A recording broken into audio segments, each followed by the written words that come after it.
In this tutorial, I'm going to show you how to verify your identity on DoorDash. Firstly, open the DoorDash app or website and sign in with your account.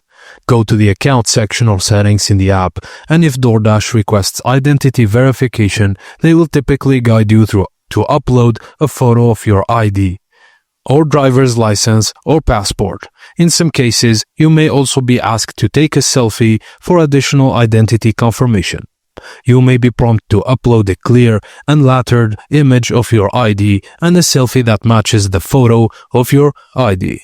Ensure the information on your ID is legible and have the photos are clear. After submitting the necessary documents, DoorDash will review them. This may take some time depending on their verification process. And once your identity is verified, you'll receive a confirmation. If any issues arise during the process, DoorDash might contact you for further clarification. If you're a driver on Dasher, they might also ask for additional documents like your driver's license, insurance, or car registration, depending on the specific verification process for drivers. And that's it, guys. Thank you for watching.